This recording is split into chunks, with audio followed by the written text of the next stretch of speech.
Sourav coaching সেন্টারে তোমাদের সকলকে আরও একবার স্বাগত। আজকে চলে এলাম সৈয়দ মুস্তাফা আলীর লেখা পঞ্চতন্ত্র গল্পগ্রন্থের চতুর্থ প্রবন্ধ বা শেষ প্রবন্ধ, যার নাম আড্ডা।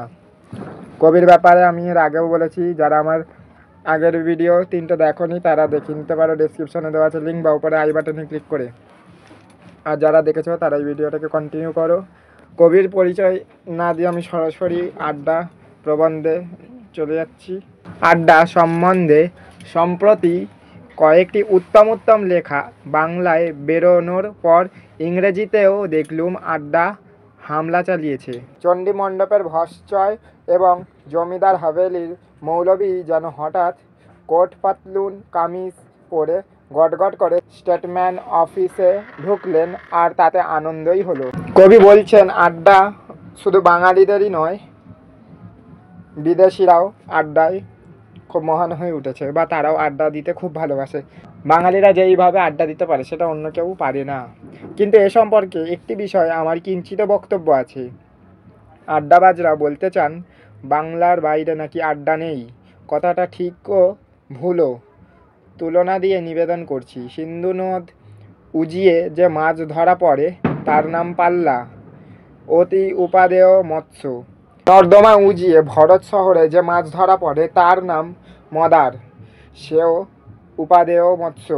আর গঙ্গা পদ্মা উজিয়ে যে মাছ বাঙালিকে আকুল উতলা করে তোলে তার নাম ইলিশ।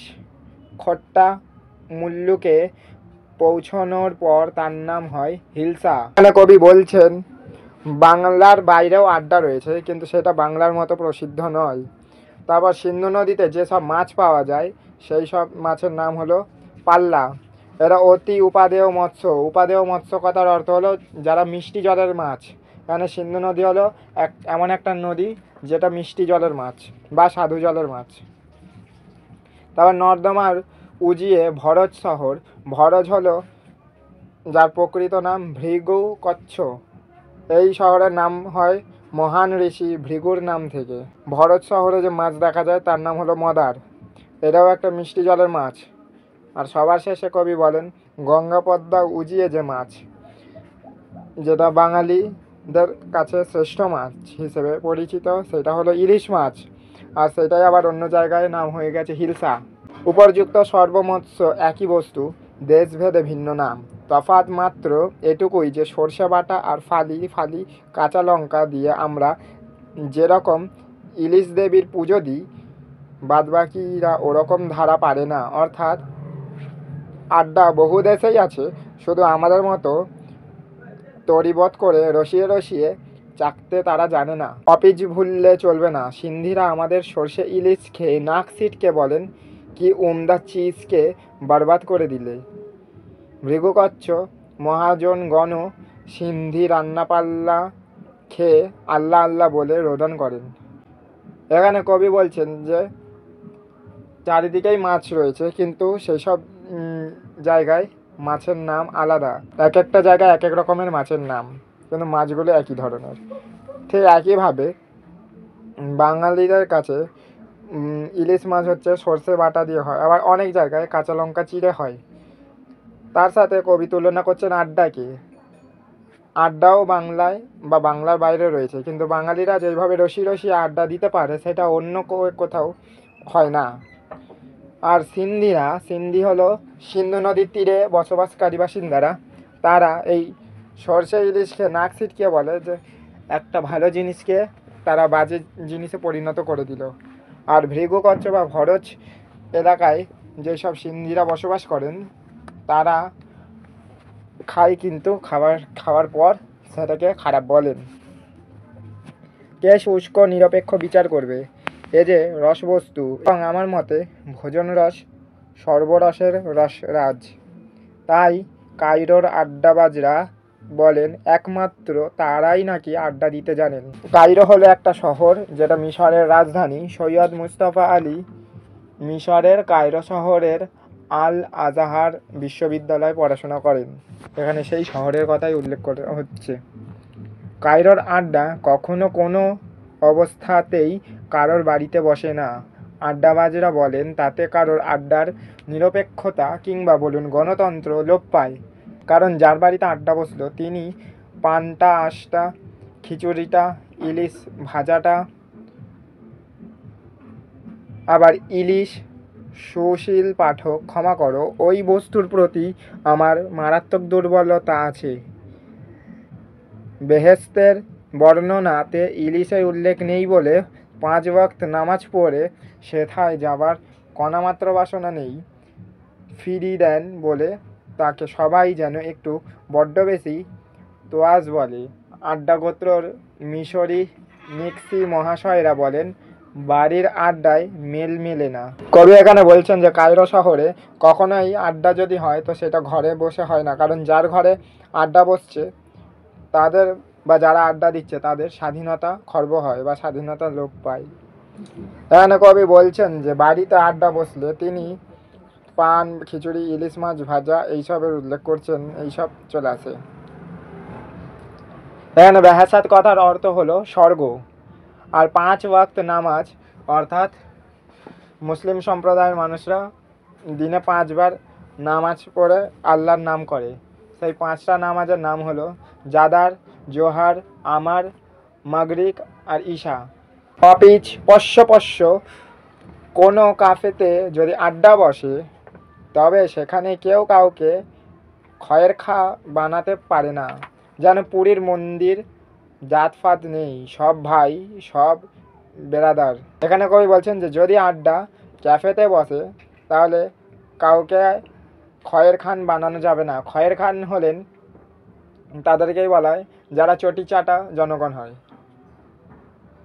তো কেউ সেই চটি চাটা জনগণ করতে পারে না যদি ক্যাফেতে বসানো হয়। এবং সবচেয়ে বড় কথা, বাড়ির গিন্নি মুখ পড়া মিনসেরা ওঠে না কেন?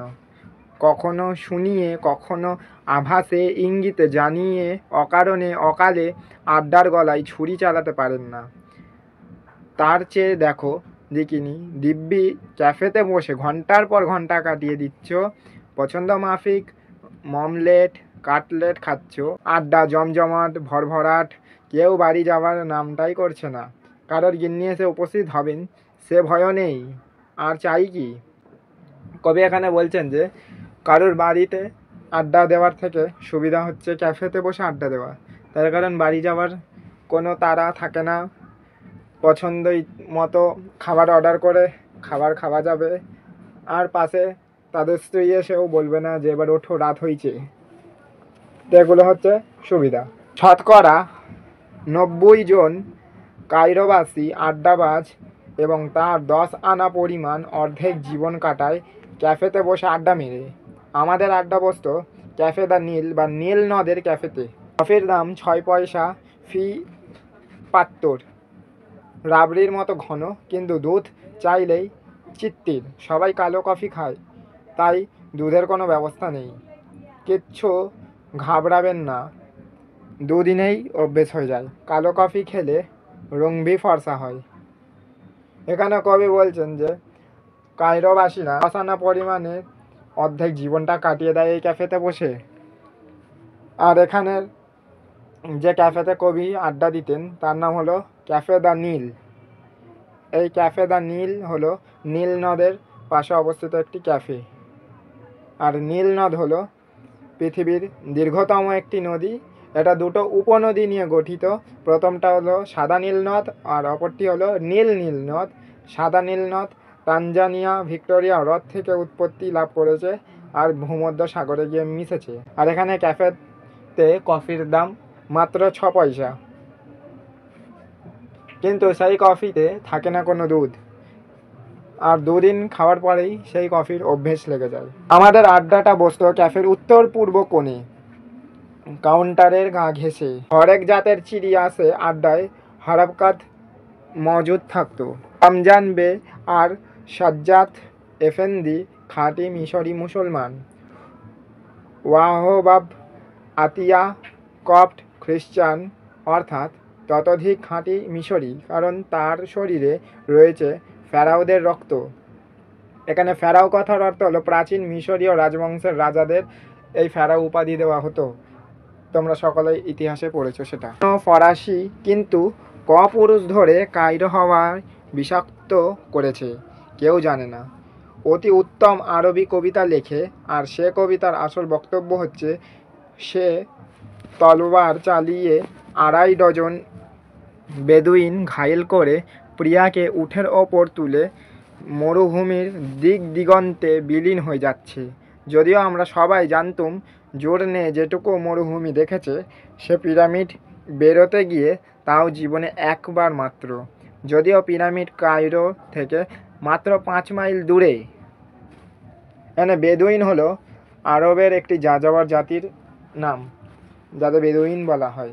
এখানে কবি বলছেন যে যারা কায়রোর বাসীরা, যাদের মধ্যে ফেরাউদের রক্ত বইছে, তাদের রক্ত এখন বিষাক্ত হয়ে গেছে, তার কারণ তারা আড্ডাবাজে পরিণত হয়েছে।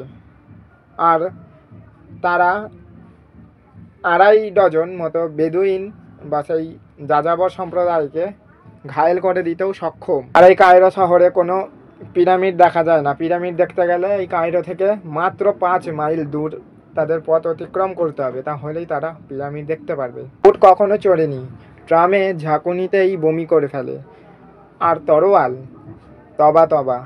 মার্কোস যাতে গ্রিক, বেশি নয় করলে 2,500 বৎসর ধরে তারা মিশরে আছে।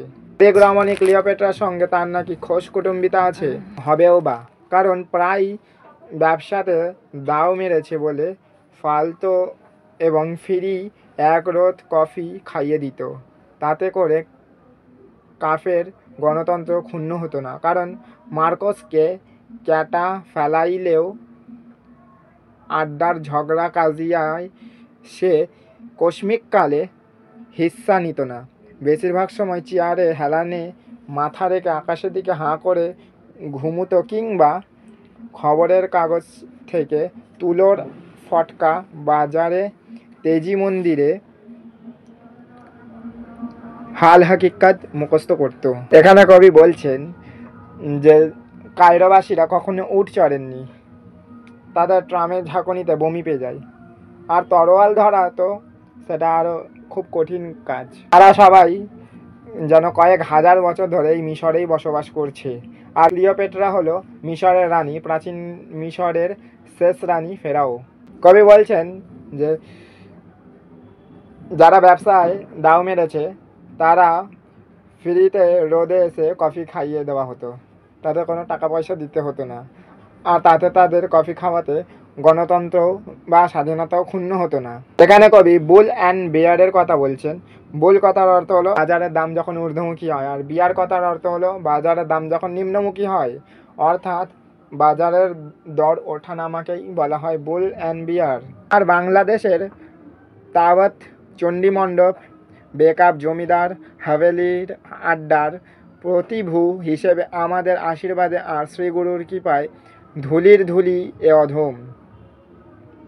এখানে কবি বলছেন বাংলাদেশের কথা, যেখানে চণ্ডী মণ্ডপ, বেকআপ জমিদার হাভেলিতে আড্ডা দেওয়ার কথা, যেখানে শ্রীগুরুর থাকবেন বা ভগবানের নাম নিয়ে করতে থাকবে সবাই। আমার বাড়ির নিতান্ত গা ঘেঁষে বলে, নিছক কফি পানার্থে ওই কাফেতে আমি রোজ সকাল সন্ধ্যা যেতুম। বিদেশ ভিবুই কাউকে বড় একটা চিনি নে, ছন্নের মতো হেতা হোতা ঘুরে বেড়াই। আর দেশ ভ্রমণ যে কী রকম পীড়াদায়ক প্রতিষ্ঠান সে সম্বন্ধে একখানা প্রামাণিক কেতাব লিখব বলে মনে মনে পায়তারা কষি। এমন সময় হঠাৎ খেয়াল গেল ক্যাফের কোণে আড্ডার দিকে। করিনি যে কফি পানটা ওদের নিতান্ত গৌণকর্ম, ওরা আসলে আড্ডাবাজ। তিনি সকাল সন্ধ্যে সবসময় এই আড্ডার জন্য ক্যাফেতে যেতেন। আর একটা মানুষের যে দেশ ভ্রমণ করতে গিয়ে কতটা পীড়া সহ্য করতে হয়, সেটা যারা দেশ ভ্রমণ করে একমাত্র তারাই জানে। যে তারা নির্দিষ্টভাবে নিজের বাড়িতে বসবাস করতে পারে না, তাদের কাজের সূত্রে হোক বা অন্য যে কোনো কারণেই হোক, তাদের বারবার বিদেশে যেতে হয় ভ্রমণের জন্য। আর যারা ভ্রমণ করতে পারে না তারা ভাবে যে আমি কখন ঘুরতে যাব, বেরোবো। কবি বলছিলেন যে আমি আড্ডার সম্বন্ধে লিখব। তখনই কবির যায় এক কোনায়, ক্যাফের কোনার দিকে, যেখানে কফি পান করতে করতে কিছু লোক আড্ডা দিতে থাকে, তখন কবি বুঝতে পারেন যে কফি পান করাই হচ্ছে আড্ডা দেওয়ার প্রধান বা গৌণ কর্ম হিসেবে বিবেচিত হয়। আম্ম যে আড্ডাবাজ সে তত্ত্বটা ওদের মনে ঝিলিক দিয়ে গেল এই ব্রহ্ম মুহূর্তে। সে মহালগনের বর্ণনা আমি আর কি দেব। সুরসিক পাঠক, তুমি নিশ্চয় জানো শ্রীহরি শ্রীরাধাতে, ইউসুফ জোলেখাতে, লালা মাজনুতে, তৃস্তান ইজোলদেতে কি করে প্রথম চারি চক্ষু বিনিময় হয়েছিল, কি ব্যাকুলতা, কি গভীর তৃষ্ণা, কি মহা ভবিষ্যতের প্রগাঢ় সুখ স্বপ্ন, কি মরুতির পার হয়ে সুধা শ্যামলিম নীলাম্বুজ আবগাহনানন্দ সে দৃষ্টি বিনিময় ছিল। এক ফরাসি কবি বলেছিলেন, প্রেমের সবচেয়ে মহান দিবস সেদিন যেদিন প্রথম বলেছিলুম আমি তোমাকে ভালোবাসি। তত্ত্বটা হৃদয়গ্ন হলো সেই ব্রহ্ম মুহূর্তে। এখানে কবি বলছেন ইউসুফ জোলেখাতের কথা। ইউসুফ জোলেখাত হলো শাহ মোহাম্মদ সাগিরের রচিত একটি কাব্য যার নাম ইউসুফ জোলেখা। ইউসুফ তার প্রেমিকা জোলেখার প্রতি প্রেমের আসক্ত ছিলেন, সেই সম্বন্ধেই এখানে বলা হচ্ছে। লায়লা মাজনু এটা একটা প্রেম কাহিনীর গল্প, যেটা আরব দেশের একটা লোকগাথা। দৌলত উজির বাহারাম খান লায়লা মাজনু নামক কাব্য রচনা করেন। এতে লায়লা ও মাজনু একনিষ্ঠ প্রেম চিত্র রচিত হয়েছে। কাব্যটি প্রাচ্যের রোমিও জুলিয়েট কাহিনীর সাথে সম্পর্কিত। আর তৃস্তান ইজোলদে এটা হলো আয়ারল্যান্ডের একটা জনপ্রিয় প্রণয় কাহিনী, রোম্যান্স আর প্রতিহিংসার সমন্বয়ে গঠিত। এটা তৃস্তান কিভাবে তার প্রণয়িনী ইজোদের প্রতি আসক্ত হয়েছিলেন তার কথাই বলা হয়েছে। আবার তুলসী গঙ্গাজল নিয়ে আসুন, স্পর্শ করে বলবো 3 লামহা লাগেনি, এই ব্রাতের উপনয়ন হয়ে গেল। বেদ শাখারি সে স্থির হয়ে গেলেন, সোজা বাংলায় বলে যাতে উঠে গেলুম। অমিয়া ছানিয়া নয়ন হানিয়া বলুন 1 রোদ কফি। আড্ডার মেম্বাররা একের অন্যের দিকে তাকিয়ে পরিতোষের স্মিত হাসি বিকশিত করলেন। ভাবখানা ভুল লোককে বাঁচা হয়নি। কাফের ছোকরাটা পর্যন্ত ব্যাপারটা বুঝে গিয়েছে। আমার ছন্ন ছাড়া ভাবটা তার চোখে বহু পূর্বেই ধরা পড়েছিল। রোদ পরিবেশন করার সময় নীল নদ ডেল্টার মতো মুখ হাঁ করে হেসে আমি যে বিষয় ভদ্রলোক অর্থাৎ জোর টিপস দিই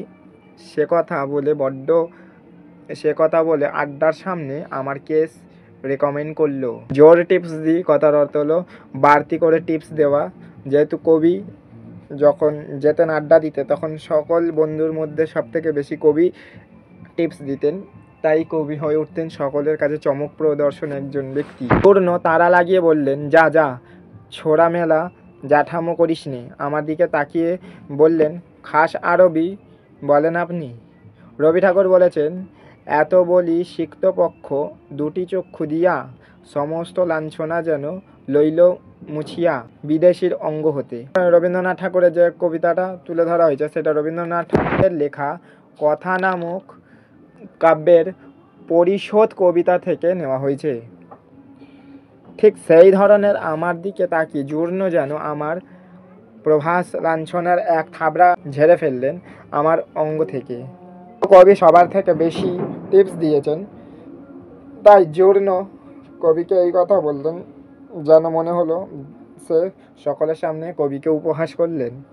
আমি কিন্তু মনে মনে বললুম, ইয়ে আল্লাহ, 13 দিন আরবিকে যদি এরা বলে খাসা তবে এরা নিশ্চয় খানদানি মনীষী। করজোড়ে বললুম, ভারতবর্ষের নীতি সত্য বলবে, প্রিয় বলবে, অপ্রিয় সত্য বলবে না। আপনাদের নীতি দেখেছি আরও এক কদম এগিয়ে গিয়েছে, প্রিয় অসত্যও বলবে। কবি জূর্ণর এই ব্যবহারে বলেন যে ভারতের নীতিকে সত্য বলা হবে বা প্রিয় বলা হবে, কিন্তু অপ্রিয় বলা যাবে না। কিন্তু কায়রো বা মিশরবাসীর এই ব্যবহার বা এই আচরণের কথা তিনি প্রিয় অসত্য বলে মনে করবেন। আড্ডা তো পার্লিমেন্ট নয়, তাই হারাকাত কথার পিঠে কথাও চলবে এরকম কোনো কসম দিব্যি নেই। দুম করে রমজান রে বললে আমার মামা হজ করতে গিয়েছিলেন আর বছর জন কয়েক ভারতীয় সঙ্গে তার আলাপ হয়। তারা নাকি 5 ওয়াক্ত নামাজ পড়তো আর বাদবাকি তামাম দিনরাত এক চায় দোকানে বসে কিচিরমিচির করতো। তবে তারা নাকি কোনো এক প্রদেশে বিঙ্গালা বাঙিলা কি যেন আমাদের মনে নেই। কবি বলছেন যে আড্ডা হচ্ছে আড্ডা দেওয়ার জায়গা, এটা কোনো পার্লামেন্ট নয় বা সংসদ নয় যেখানে একজন কথা বলে আর একজনকে তার এগেনস্টে কথা বলতেই হবে। আর তার আর এক বন্ধু যার নাম রমজান, সে বলেন তার মামা হজ করতে গিয়েছিল আর এক বছর। মানে হজ কথার অর্থ হলো সৌদি আরবের পবিত্র একটি স্থান বা পবিত্র একটি শহর যেটা মক্কায় অবস্থিত আর মুসলিমদের তীর্থস্থান হিসেবে এটা পরিচিত। উৎসাহে উত্তেজনায় ফেটে গিয়ে চৌচির হয়ে আমি শোধালাম, বাঙালা? হ্যাঁ হ্যাঁ। আমি চোখ বন্ধ করে ভাবলুম শ্রীরামকৃষ্ণদেব, রবীন্দ্রনাথ, নজরুল ইসলাম বাঙালি, কিন্তু কই কখনো তো এত গর্ব অনুভব করিনি আমি বাঙালি। এই যে নমস্য মহাজনরা মক্কা শহরে আড্ডাবাজ হিসেবে নাম করতে পেরেছেন, নিশ্চয় বিস্তার মাথার ঘাম পায়ে ফেলে তারা আলবাত শ্রীহট্ট, নোয়াখালী, চট্টগা, কাছাড়ের বাঙালি খালাসি, পশ্চিমবঙ্গের কলিকাতা নগরের উপকণ্ঠে খিদিরপুরে আড্ডা মারতে শিখে লাই মক্কা করিলা জয়। আস্তে আস্তে চেয়ার থেকে উঠে ডান হাত বুকের ওপর রেখে মাথা নিচু করে অতিশয় সবিনয় কণ্ঠে বললিলুম, আমি বাঙালি। কবি এখানে বলছেন যে আমি বাঙালি হয়ে গর্বিত, কারণ শ্রীরামকৃষ্ণদেব, রবীন্দ্রনাথ ঠাকুর বা কাজী নজরুল ইসলাম এরা সকলেই ছিলেন বাঙালি বা এই বাংলারই মানুষ। তাই কবি নিজেও একজন বাঙালি হয়ে এর প্রতি গর্ব অনুভব হচ্ছে। গ্রিক সদস্য মার্কস প্রথম পরিচয়ের সময় একবার মাত্র সালাম আলাইক করে খবরের কাগজে পিছনে ডুব মেরেছিলেন। তার কানে কিছু যাচ্ছিল কি না জানি নে। আমি ভাবলুম রাশভারী লোক, হয়তো ভেবেছেন নূতন মেম্বার হলেই তাকে নূতন জামাইয়ের মতো কাঁধে তুলে ধেই ধেই করে নাচতে হবে। এ কথা আড্ডার কনস্টিটিউশনে লেখে না। মুখের ওপর থেকে খবরের কাগজ সরিয়ে বললেন, দাও মেরেছি, একটা শ্যাম্পেন হবে। আমাদের নূতন মেম্বার। কাউন্টারের পিছনে দাঁড়িয়েছিল মালিক। তার দিকে তাকিয়ে বাঁ হাত গোল করে বোতল ধরার মুদ্রা দেখিয়ে ডান হাত দিয়ে দেখালেন ফোয়ারার জল লাফানোর মুদ্রা। ম্যানেজার কুললে 2 ডিগ্রি কাজ করে ঘাড় ঘোরালেন। কবি বলছেন এখানে গ্রিক সদস্য মার্কসের পরিচয়, যে একবার সালাম আলাইকুম বলে খবরের কাগজে পিছনে মুখ লুকিয়েছিলেন। তিনি ভেবেছিলেন যে সেই গ্রিক ব্যক্তি মার্কস হয়তো রাশভারী। রাশভারী কথার অর্থ হলো হয়তো খুবই রাগী বা গম্ভীর মানুষ। কনস্টিটিউশন কথার অর্থ হলো সংবিধান, যেখানে আইন লেখা থাকে। তো কবি সেই বন্ধুটা যেহেতু নতুন ছিল, তাই নতুন মেম্বারের জন্য কাউন্টারের কাছে গিয়ে বলে যে একটা শ্যাম্পেনের বোতল দিতে, আর হাতের ভঙ্গিতে সেই শ্যাম্পেনের বোতল ধরার মতো ভঙ্গি দেখায় আর আর এক হাতে ফোয়ারা উঠে যাওয়ার মতো ভঙ্গি দেখায়। আমি ভয়ে ভয়ে বললুম, এ দোকানে তো মদ বেচার লাইসেন্স নেই। মার্কস বললেন, ক্যাফের পিছনে তার ড্রয়িং রুমে ব্যাটা সব বেচে, আফিম, কোকেন, হিরোইন, হসিস, যা চাও। এখানে কবি ভাবতেন যে মদ বিক্রি করার জন্য লাইসেন্স লাগবে, কিন্তু এটা এমন একটা ক্যাফে যেখানে মদ বিক্রি শুধু না, সাথে ড্রাগসও বিক্রি হচ্ছে, কোকেন, হিরোইন, মদ, গাঁজা সব কিছুই। ছোকরাকে বললেন, তামাকও সাজিস? বলে কি, কাইরোতে তামাক, স্বপ্ন নু মায়ানু মতিভ্রম নু। কবির এই কথাটা শুনে খুব অবাক হন, কারণ কায়রো বা মিশরে মদ, গাঁজা এইসব পাওয়াটা কবির কাছে স্বাভাবিক মনে হলেও তামাক যে বিক্রি হচ্ছে মিশরে, সেটা কবির কাছে একটা আশ্চর্যের বিষয় ছিল। দিব্যি ফরসি হুকো এলো, তবে হনুমানের ন্যাজের মতো 3.5 গজি দরবারি নল নয়, আর সমস্ত জিনিসটার গঠন কেমন যেন ভোতা ভোতা, জরির কাজ করা। আমাদের ফরসি কেমন যেন একটু নাজুক মোলায়েম হয়। এদের যেন একটু গাইয়া, তবে হ্যাঁ, চিলিমটা দেখে ভক্তি এলো। ইয়া ডাবর পরিমাণ। এক পো তামাক হেসে খেলে তার ভিতর থানা গাড়তে পারে, তাওয়াও আছে। আগুনের বেলায় অবশ্যই আমি টিকে ধিকি ধিকি গোলাপি গরম প্রত্যাশা করিনি, কারণ কাবুলেও দেখেছি টিকে বানাবার গুহ্যতত্ত্ব সেখানকার রসিকরাও জানেন না। এখানে কবি বলছেন যে হুকো যখন দেখেন, তো সেই হুকোটা হনুমানের লেজের মতো 3 গজ বড় ছিল না। 3 গজ মানে হলো 1 গজ মানে 3 ফুট। এবার তোমরা আমায় কমেন্ট করে জানাও তাহলে 3 গজ মানে কত ফুট। তো কবির যে হুকোটা দেখেছিল সেটা 3 গজের থেকে ছোট ছিল বা 3 গজের মতো ছিল না। আর বিদেশিদের থেকে এই জিনিসটা দেখলেও কবির লজ্জা লাগে। আর তামাক গাজার কলকে বা সেই হুকোতে নিয়ে নেওয়ার পর আগুন জ্বালানোটাও ছিল একটা বড় ব্যাপার। কবি সেই আস্তে আস্তে আগুন জ্বালাটাও কবির পছন্দ হয়নি। তাই কবির এই জিনিসগুলো দেখে কাবুলের কথা মনে পড়ে গেল, যে কাবুলেও তারা যে ডিকে বানানোর সাজ সরঞ্জাম দেখেছিলেন কবি, সেটাও সেখানের বাসিন্দারা বা কাবুলবাসীরা জানতেন না। আর যা খুশবাড়ি কেবল তার রেশ দীর্ঘ 14 বছর পরও যেন আমার নাকে লেগে আছে। এখানে কবি বলছেন যে 14 বছর আগে কবি সেই গাজার গন্ধটা বা সেই হুকোর গন্ধটা শুকেছিল, কিন্তু এখনো যেন কবির নাকের মধ্যে ভাসছে। পাঠক, তুমি নিশ্চয় জানো সুগন্ধি ইজিপশিয়ান সিগারেট ভুবন বিখ্যাত, কিন্তু কখনো কি ভেবে দেখেছো বিশেষ করে মিশরীর সুগন্ধি সিগারেট তরিবাত করে বানাতে শিখলো কি করে?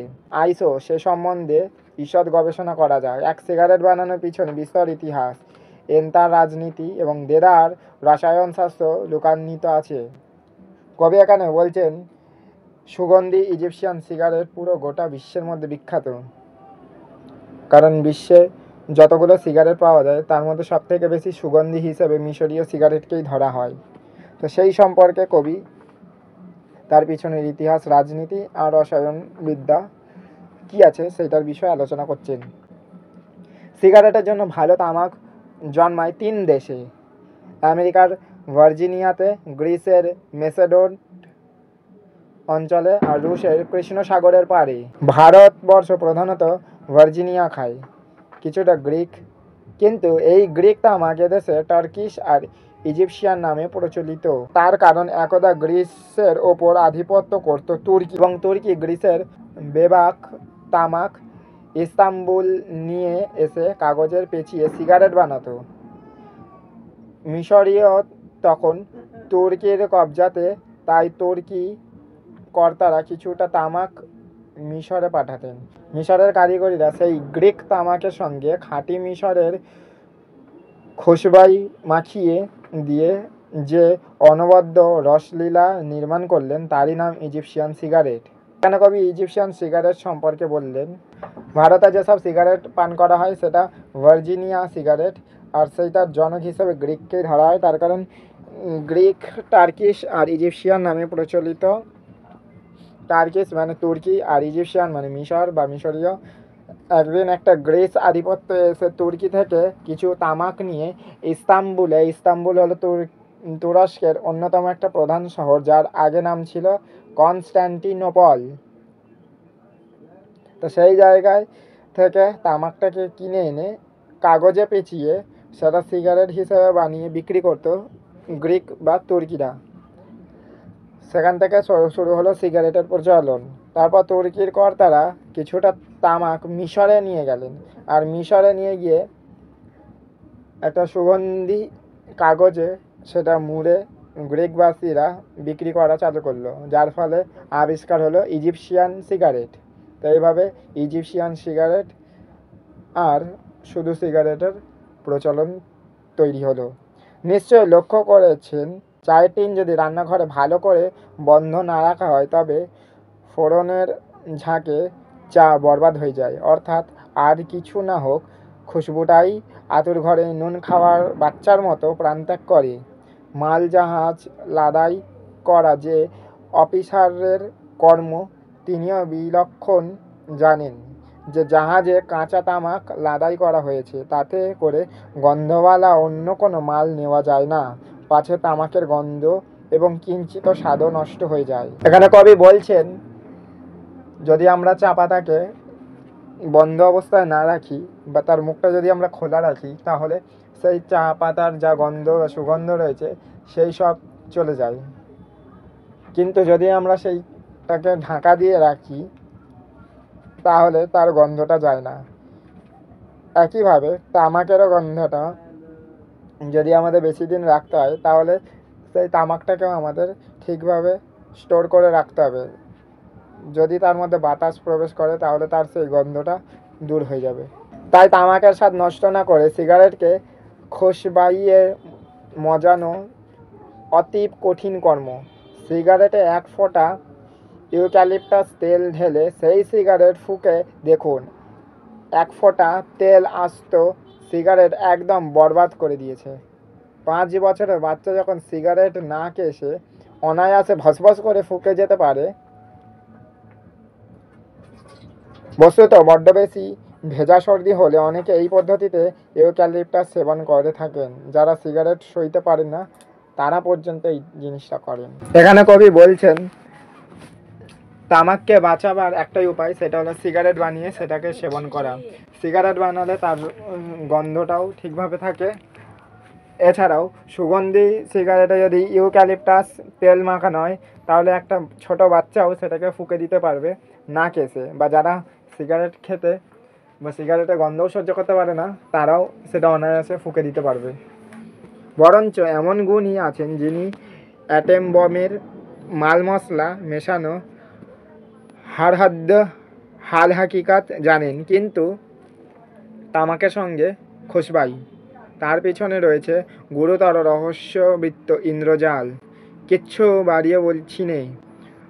অজন্তার দেওয়ালে এবং ছবির রং কোন কোন মশলা দিয়ে বানানো হয়েছিল, পাঠান যুগে পাথরে পাথরে জোড়া দেওয়ার জন্য কী মাল কোন পরিমাণে লাগানো হয়েছিল, আমরা সে তত্ত্বগুলো মাথা খুঁড়েও বের করতে পারিনি, এবং পারেনি বিশ্ব সংস্থা বের করতে কী কৌশলে কী মশলা দিয়ে মিশরীরা তাদের মমিগুলোকে পচার হাত থেকে বাঁচিয়েছিল।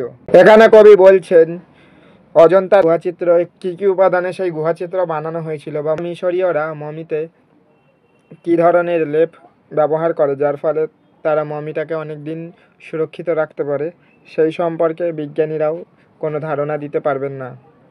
স্বীকার করি, মিশরীয়রাই একদিন সে কায়দা ভুলে মেরে দিয়েছিল। পাঠান মোগল যুগে যেরকম আমাদের অনেকখানি রসায়নবিদ্যা অনাদরে লোপ পায়, তবুও তো আমরা আজও মকরধ্বজ চ্যবনপ্রাশ বানাতে পারি। ভেজাল তো শুরু হলো মাত্র সেদিন আমাদেরই চশমার সামনে। মিশরীয়রাও ঠিক সেই রকম সুগন্ধ তত্ত্ব সম্পূর্ণ ভুলে যায়নি। ঝাড়তি পড়তি যেটুকু এলেম তখনও তাদের পেটে ছিল, তাই দিয়ে তারা সেই সমস্যা সমাধান করলো। তামাকে কি করে খুশবাই জোড়া যায়, তামাকের সোয়াজটি জখম না করে। কবি এখানে বলছেন, যারা মুঘল আর পাঠানরা রসায়নবিদ্যা সম্পর্কে লোপ পেয়েছে বা রসায়নবিদ্যা সম্পর্কে তাদের জ্ঞান হারিয়ে গেছে। যারা মিশরীয়রা, তারা মমিতে কোন ধরনের প্রলেপ দেয় সেটা একমাত্র মিশরীয়রাই জানে, অন্য কেউ জানে না। আবার মকরধ্বজ বা চ্যবনপ্রাশ বানাতে গেলে কী কী জিনিস দরকার, সেগুলো যারা বানায় তারা জানে। কিন্তু তারই মধ্যে বর্তমান যুগে এখন বেশিরভাগ জিনিসেই ভেজাল থাকে। আর মিশরীয়রা সুগন্ধ তত্ত্ব সম্পর্কেও ভোলেনি। তারা তামাকের স্বাদটাকে ঠিক রাখার জন্য অনেক রকমের জিনিস ব্যবহার করেন। তাই যখন কোনো ডার্ক সাইডে তামাক কদরদারের হায়, এ গোত্র পৃথিবীতে সর্বত্রই কি কাবুল, কি দিল্লি, কি কায়রো, সুকুমারের ভাষায় বলি, হুস হুস করে মরে যাচ্ছে। তদারকিতে কায়রোর কাফেতে তামাক সাজা হয়, এবং সেই কায়দার যখন সে তামাক নীলাভ ধুয়োর ফুরফুর করে নাকের ভিতর দিয়ে ছাড়েন, এবং নীল নদের মন্দ মধুর ঠান্ডা হাওয়া যখন সেই ধুয়োটির সঙ্গে রসকেলি করে তাকে ছিন্ন ভিন্ন করে কাফের সর্বত্র ছড়িয়ে দেন, তখন রাস্তার লোক পর্যন্ত উন্নাসিত হয়ে থমকে দাঁড়ান। পার সিগার খেকো, পাইকারি সিগার ফোঁকো পর্যন্ত বুকের ওপর হাত রেখে আসমানের দিকে তাকিয়ে আলহামদুলিল্লাহ আলহামদুলিল্লাহ বলতে থাকে। আলহামদুলিল্লাহ মুসলিম সম্প্রদায়ের মানুষরা কোনো শুভ কাজে বা ভালো কাজে যাওয়ার সময় এই কথাটা বলেন। আরে ইলিশের বেলায় যেরকম হয়েছিল এ অধম ঠিক রকম তাজ্জব মানে বেহেশতের বর্ণনা এ তামাকের বয়ান নেই কেন? তাহলে পাপ করে নরকে যেতে কোনো মূর্খ? বাঙালি তার চুলটিকে কেতাদুরস্থ করে রাখতে ভালোবাসে। কাবুলি বেলা অবেলা মোকা ফেলেও তার পায়জারে গুটি কয়েক পেরেক ঠুকে দেয়। ইংরেজ আয়নার সামনে পেলেই টাইটা ঠিক মধ্যিখানে আছে কিনা তার তদারকিতে করতে ব্যস্ত হয়ে পড়ে। পেশোয়ারি পাঠান প্রধান শিল্পীরা তার শিরা ভরণ নিয়ে আর মিশরীয় চরম দুর্বলতা তার জুতো জোড়াটিকে বালিশ, আরবি ভাষায় প অক্ষর নেই তাই ইংরাজি পালিশ কথার মিশরীতে বালিশ রূপে ধারণ হয় এই রাখার জন্য। এখানে কবি বলছেন বাঙালিরা চুলে কেতাদুরস্থ করে রাখতে ভালোবাসে আর কাবুলের বেলায় সুযোগ পেলেই সেটা গুটি কয়েক পেরেক ঠুকে দেয়। আর ইংরেজদের আয়নার সামনে এসে দাঁড়িয়ে নিজের টাইটা ঠিক আছে কিনা সেইগুলো দেখতে থাকে। পেশোয়ারি পাঠানদের প্রধান শিল্পীরা মানে মাথা যন্ত্রণার ব্যাপার হচ্ছে শিরাভরণ, আর মিশরীয় চরম দুর্বলতা হলো জুতোর জোড়াটাকে পালিশ করার ব্যাপারটা। অতএব ক্যাফেতে ঢোকা মাত্রই ক্যাফের বুথ পালিশ ছোকরারা এসে আপনাকে সেলাম ঠুকবে। আপনি তাকে বিচক্ষণ চেনেন তাই দাঁত মুখ খিচিয়ে বলবেন যা যা, তার অর্থ আচ্ছা পালিশ কর। সে 32খানা ঝকঝকে দাঁত দেখিয়ে আপনার বুথ পালিশ কর্ম নিযুক্ত হবেন। সদস্যদের কেউ বলবেন শুভ দিবস, কেউ এই যে, কেউ একটু মৃদু হাস্য করবেন আর কেউ মুখ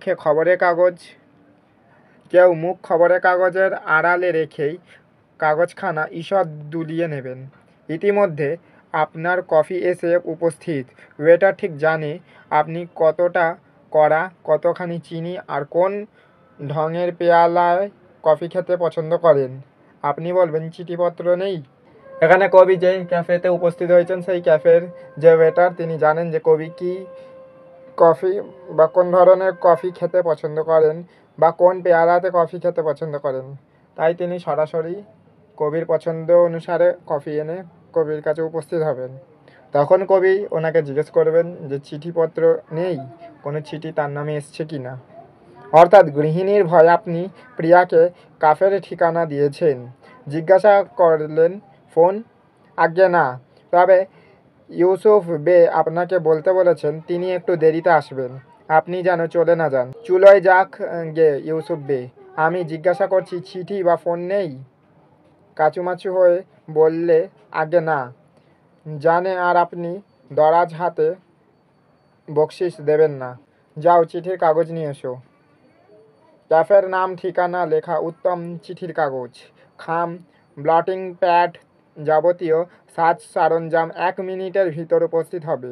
আপনি পাশের টেবিলে গিয়ে গভীর মনোযোগের সঙ্গে প্রেমপত্র লিখে যখন ঘণ্টাখানেক পর আড্ডার টেবিলে ফিরে ওয়েটারকে বলবেন চিঠিটা ডাকে ফেলতে, তখন হঠাৎ রমজানবে শুধাবে কাকে লিখে যেন কিছুই জানে না। এখানে কবি ক্যাফেতে বসে একটা চিঠি কথা বলে আর যেই চিঠিটা কোনো এক ব্যক্তিকে দেওয়ার কথা বলে সেটা কাকে দেওয়া হবে সেটা রমজানবে কবিকে জিজ্ঞেস করে যে চিঠিটা কার উদ্দেশ্যে লেখা হচ্ছে। চটে গিয়ে বলবেন তোমার তাতে কি? রমজানবে উদাস সুরে বলবে না আমার তাতে কি, তবু বলছিলুম সকালে বিলকিসের সঙ্গে দেখা, সে তোমাকে বলে দিতে বলল তুমি যেন 11:30টায় হিমানি সিনেমার গেটে তার সঙ্গে দেখা করো। আরও চটে গিয়ে বলবেন তাহলে এতক্ষণ ধরে সেটা বলনি কেন? 11:30 বেজে তো কখন দেরি হয়ে গেছে। হ্যাঁ সে কথা হচ্ছে, আমি যে মিছিমিছি 1 ঘন্টা ধরে চিঠিটা লিখছিলুম। রমজানবে আরও উদাস সুরে বলবে জানি নে ভাই, তোমাদের দেশে প্রেমের রেওয়াজ কি, এদেশে তো জানি। প্রিয়া পাশের ঘরে আর এ ঘরে বসে প্রেমিক পাতার পর পাতা প্রেমপত্র লিখে যাচ্ছেন। এখানে কবি যে চিঠিটা লিখছেন সেটা তার প্রিয়তমার বা প্রিয় মানুষের জন্য, আর সেই প্রিয় মানুষটা তার আশেপাশেই ছিল, কিন্তু তবুও তিনি চিঠির মাধ্যমে তার প্রেম নিবেদন করছেন। আর রামজান বে কবিকে বারবার বিরক্ত করছে। এতক্ষণ একটা মুখরোচক আলোচনার বিষয়বস্তু উপস্থিত হলো। রেশন শপ খোলা মাত্রই মেয়ের মধ্যে যেরকম দোকানের ভিড় ঝাঁপিয়ে পড়ে, তামাম আড্ডা ঠিক সেরকম প্রেমপত্র লেখার সময় অসময় মকা বেমকা কায়দা কেতা সম্বন্ধে আলোচনা জুড়ে দেবে। ক্রমে ক্রমে আলোচনার বিষয়বস্তু হটতে হটতে পৌঁছবে সেই সনাতন প্রশ্নে, কোন দেশের রমণী সবচেয়ে সুন্দরী হয়? অবান্তর নয়, তাই নিবেদন করি দেশ বিদেশ ঘুরছি, অর্থাৎ ভ্যাগাবন্ড হিসেবে আমার ঈষৎ বদনাম আছে। কাজেই আমায় কেউ শুধান, কোন দেশের রান্না সবচেয়ে ভালো সেই শুধান। তুলনাত্মক কাব্যচর্চার জন্য কোন বিশ্ববিদ্যালয় প্রশস্ততম আর অধিকাংশ শুধান। কোন দেশের রমণী সবচেয়ে সুন্দরী? আমি কলির পরশুরামের স্মরণে উত্তর দিই, ওনারা আছেন। কারণ যারা দেশ বিদেশ ঘোরেননি তাদের সঙ্গে এই আলোচনাটা দানা বাঁধে না, বড্ড একতরফা বক্তৃতার মতো হয়ে যায়। আর সবাই জানেন বক্তৃতার আড্ডা সবচেয়ে ডাঙর দুশমান। কবি বলছেন, যেহেতু কবি অনেক দেশ বিদেশে ঘুরেছেন, তাই তিনি বিভিন্ন রকমের বিদেশ বা দেশের কথা জানেন। কিন্তু তার আশেপাশে যারা রয়েছে তার বন্ধুরা, যেহেতু তারা দেশ বিদেশে ঘোরেনি, তাই তাদের সাথে এই বিষয়ে আড্ডা দিলে আড্ডাটা বক্তৃতায় পরিণত হবে, আর সেটা কবি কিছুতেই চান না। তাই তিনি এই বিষয়ে আর কথা বলতে চান না। এ সংসারে যদি কোনো শহরের সত্যকার হক্ক থাকে উপযুক্ত প্রাণাভিরাম বিষয় নিয়ে আলোচনা করার, তবে কসম খেয়ে বলতে পারি সে শহর কায়রো। কারণ কায়রোতে খাঁটি বাসিন্দার রূপে যুগ যুগ ধরে আছে গ্রিক, আরব, তুর্কি, হাবশি, সুদানি, ইতালীয়, ফরাসিস, ইহুদি এবং আরও বিস্তর চিরিয়া। এদের কেউ কেউ বোরখা পরেন বটে, তবে অক্লেশে বলা যেতে পারে ক্যাফের দরজার দিকে মুখ করে বসে। আড্ডায় অনায়াসে নিজের মুখে ঝাল খেয়ে নিতে পারে। আর শীতকাল হলে তো পোয়াবারো। কায়রোতে বছর 2.5 ফোঁটা বৃষ্টি হয়। সাহারার শুকনো হাওয়া যক্ষারোগ সারিয়ে দেয়। পিরামিড কায়রোর বাইরের ঠাই বসে। ফুর্তি ফার্তি নামে কায়রো বেএখতিয়ার। মসজিদ, কবর কায়রো শহরে বেসুমার। শীতকালে না গরম না ঠান্ডা আবহাওয়া, সব শুদ্ধ জড়িয়ে মরিয়ে কায়রো ট্যুরিস্টিজমের ভূস্বর্গ ও ট্যুরিস্টদেরও বটে। এখানে কবি কায়রো শহরের সম্পর্কে বলছেন যে কায়রো শহর হলো সব দিক দিয়েই ভালো বা সব দিক দিয়ে প্রসিদ্ধ। যেহেতু কায়রো মিশরের একেবারে সাহারার কাছে অবস্থিত, তাই এখানে বছরে মাত্র 2.5 ফোঁটা মতো বৃষ্টি হয়, বা বৃষ্টি না হওয়ার মতোই হয়, যার ফলে হাওয়াটা যক্ষারোগ সারিয়ে দেয়। আর পিরামিড কায়রোর বাইরে অবস্থিত। কায়রোতে কোনো পিরামিড নেই। এছাড়াও কায়রোতে অনেক মসজিদ আর কবরস্থান রয়েছে। আর শীতকালেও এখানে না গরম না ঠান্ডা এমন আবহাওয়া থাকে। তাই সব দিক দিয়ে বিচার বিবেচনা করে বলা যেতে পারে যে কায়রো শহরটা হলো ট্যুরিস্টদের স্বর্গর সমান। তদুপরি মার্কিন লক্ষপতিরা আসেন নানা ধান্দায়। তাদের সন্ধানে আসেন তাবৎ দুনিয়ার ডার্ক সাইটে সুন্দরীরা।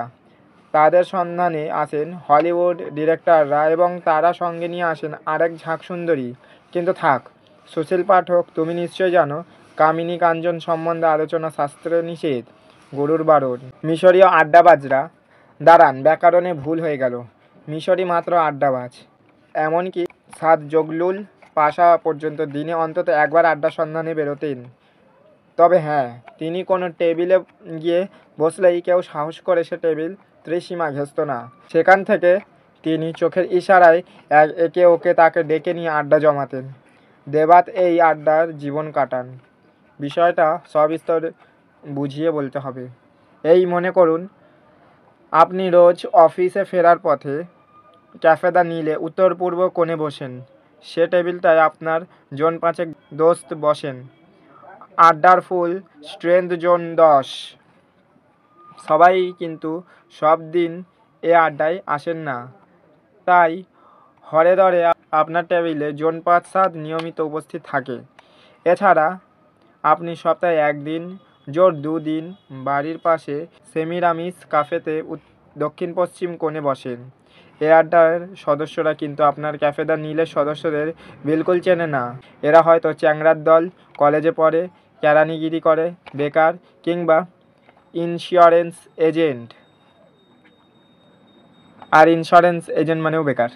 এদের আলোচনার বিষয়বস্তু রাজনীতি, অর্থাৎ কোন পাশার বউ কোন মিনিস্টারের সঙ্গে পরকীয় করেন বলে তার বোনপোর পার্টি ভালো নকরি পেয়ে গেল, কিংবা আলোচনার বিষয়বস্তু সাহিত্য, অর্থাৎ কোন প্রকাশক 1000-এর নাম করে 3000-এ ছাপিয়ে বেশ 2 পয়সা কামিয়ে নিয়েছে। তাছাড়া অবশ্যই দুনিয়ার হাজারো জিনিস নিয়ে আলোচনা করা হয়, তাহলে আড্ডা হবে কেন? এ আড্ডা সদস্যদের সবাই সব জানতা। এরা মিশর তথা তাবৎ দুনিয়ার এত সব গুজ্জ গরম গরম খবর রাখেন যে এদের কথাবার্তা হাবভাব দেখে আপনার মনে কোনো সন্দেহ থাকবে না যে এদের প্রত্যেকের চোখের সামনে এক অদৃশ্য অশ্রুত টেলিপ্রিন্টার খবর সাজিয়ে যাচ্ছে, এবং সে খবরের যোগান দিচ্ছে রাশার বেরিয়া, জার্মানির হিমলার আর কলকাতার টেগার্ট। রোজ বাড়ি ফেরার সময় আপনি তাজ্জব মানবেন এদের সাহায্য ছাড়া মিশর তথা দুনিয়ার বাদবাকি সরকারগুলো চলছে কি করে। আপনার মনে আর কোনো সন্দেহর কোনো অবকাশ থাকবে না যে এদের যদি মস্কো, বার্লিন, লন্ডন, দিল্লি বড়কর্তা বানিয়ে দেওয়া হয়, তবে দুনিয়ার কুল্লে সমস্যা সাকুল্যে সমাধান এক লামহায় হয়ে যাবে। মনে মনে বলবেন, হায় দুনিয়া, তুমি জানছো না তুমি কি হারাচ্ছ। এখানে রাশার বেরিয়া হলেন, যার পুরো নাম লাভারেন্ট বেরিয়া, যিনি 1899 সালে জন্ম, 1973 সালে মৃত্যু। তিনি ছিলেন সোভিয়েত রাশিয়ার গুপ্ত পুলিশের অধিকর্তা এবং একজন রাজনীতিবিদ। জোসেফ স্টালিনের হয়ে বহু গোপন তথ্য তিনি অনায়াসে সংগ্রহ করতেন। জার্মানির হিমলার হলেন হাইনরিখ লুইটফোল্ড হিমলার। এনার জন্ম 1900 সালে এবং 1945 সালে এনার মৃত্যু। জার্মানির নাৎসি পার্টির এক অন্যতম ক্ষমতাধর ব্যক্তি এবং জার্মান পুলিশের প্রধান ছিলেন। আর হিটলার এনাকে সেনাবাহিনীর কমান্ডার হিসাবে মনোনীত করেন আর ইহুদি নিধনের জন্য একটা বিরাট চক্রান্ত আর উদ্যোক্তার জন্য ইনি অভিযুক্ত হন। কলকাতার টেগার্স হলেন, যার আসল নাম স্যার চার্লস অগাস্টাস টেগার্স, যার জন্ম 1881 সালে এবং মৃত্যু 1946 সালে। তিনি ছিলেন একজন আইরিশ পুলিশ অফিসার। 1901 সালে তিনি কলকাতা পুলিশে যোগ দেন এবং শেষ পর্যন্ত গোয়েন্দা বিভাগের প্রধান হন। 1923 থেকে 31 সাল পর্যন্ত তিনি কলকাতার দ্বাদশ পুলিশ কমিশনার ছিলেন আর বহু বিপ্লবীর ওপর দমন-পীড়ন নীতি প্রয়োগ করার ব্যবধানে তিনি কুখ্যাত ছিলেন। এখানে কবি দুটো ক্যাফের কথা বলছেন। প্রথম ক্যাফে ছিল যেটা তিনি প্রায় সব দিনই যেতেন সপ্তাহে, কিন্তু আর একটা ক্যাফে ছিল যেটা সপ্তাহে 1 বা 2 দিন যেতেন, যেটা তার বাড়ির পাশেই। আর ক্যাফেতে দক্ষিণ পশ্চিম কোণায় তিনি বসতেন, আর সেই ক্যাফেতে তিনি বাদে সেখানে ছিল ছোকরার দল, কলেজের পড়ুয়া, কেরানির দল, বেকার এবং ইন্স্যুরেন্স এজেন্ট। এদের আড্ডার বিষয়বস্তু ছিল রাজনীতি বা পাশের বাড়ির বৌদিরা মিনিস্টারের সাথে পরকীয়া করছে সেই বিষয়। এছাড়াও সাহিত্যর বিষয়ে বস্তু হিসেবে ওরা আড্ডা করত। প্রকাশক কত টাকা নিয়ে কত বই ছাপিয়ে কত টাকা লাভ করেছে সেই বিষয়। এগুলোই ছিল তাদের বিষয়বস্তু আড্ডা করার। আপনি এদের চেয়ে বছর 10 বড়, তাই এরা আপনাকে একটুখানি সমীহ করে যদিও আর না হয়ে বিড়ি টানে, কারণ এদেশে যে রেওয়াজটা তেমন নেই। আপনি নিতান্ত বিদেশি বলে এ আড্ডায় ছিটকে এসে পড়েছেন। এদের কাউকে পয়লা আড্ডায় নিয়ে গিয়ে কোনো লাভ নেই। আমি নিয়ে গিয়েছিলুম, বেচারি সেখানে রাটি কাড়েনি, যদ্যপি দোসরা আড্ডাতে সে তরপাত সবচেয়ে বেশি। তাছাড়া আপনি মাসে 1 দিন কিংবা দুদিন শহর থেকে মাইল 3 দূরে একটা ক্যাফেতে যান। আপনার এক বন্ধু সে ক্যাফেতে উপরতলায় থাকেন, খাসা জায়গায়, সামনে নীল নদ বয়ে যাচ্ছে। আপনার বন্ধু এখানকার এক আড্ডার সঙ্গে আপনার পরিচয় করিয়ে দিয়েছেন। তাকে প্রথমে খুঁজবেন ক্যাফেতে, সেখানে না পেলে অবশ্যই তার ফ্ল্যাটে যেতে পারেন, তাতে কিন্তু কোনো লাভ নেই। এ ক্যাফে আপনাকে উদ্বাহু হয়ে অভ্যর্থনা করবে যেন আপনি অনেক দিনের হারিয়ে যাওয়া ফিরে পাওয়া ভাই। কারণ আপনি এখানে আছেন কালে ভদ্রে। আপনাকে পেয়ে এদের বিশেষ আনন্দ, কারণ পক্ষাকিক কাল ধরে তারা যেসব বিষয় কেটে কুটে ঘষে পিষে চাটনি বানিয়ে ফেলেছে, সেগুলো তারা নূতন করে হাড় কাটে ঢুকিয়ে রামদা ওচাবেন। আপনার রায় জানতে চাইবেন, যে রায়ই দিন না কেন আপনার উদ্ধার নেই। আপনি যদিও গাধার দেশের লোক, আপনি অবশ্যই 100 বার ওদের বলেছেন যে গাধীর সঙ্গে আপনার কোনো রকম সাক্ষাৎ যোগাযোগ নেই, কিন্তু তাতে করে কোনো ফায়দা ওতরায় না। যদিও আপনার জ্ঞানগম্যতিতে কারোর কোনো সন্দেহ নেই, কারণ আপনি গুহ্য ষষ্ঠেন্দ্রিয় ধারণ করেন, ইত্যাদি ইত্যাদি, তবুও স্বীকার করতে হবে, ইত্যাদি ইত্যাদি। আপনি নির্ঘাত শেষবার মিস করবেন। বন্ধুর ফ্ল্যাটে সোফার চতুর যাপন করে পরদিন সকালবেলা বাড়ি ফিরবেন। এখানে কবি শেষে বলছেন, শহর থেকে প্রায় 3 মাইল দূরে আরও একটা ক্যাফে আছে, যেখানে কবির এক বন্ধু উপরতলায় থাকেন। সেই ক্যাফেটা নীল নদের কাছেই। সেখানে গেলে কবির বন্ধুর সাথে দেখা হয়। আর সেই ক্যাফেতে গিয়ে আড্ডা দিতে গেলেও কোনো লাভ হয় না, কারণ সেই জায়গায় কবিকে বিদেশি বলে পরিচয় দিতে হয়। বাকি বন্ধুদের বোঝালেও কোনো কিছু বোঝে না, কারণ তাদের একটাই জিনিসের নেশায় আক্রস্ত, সেটা হলো রামদা।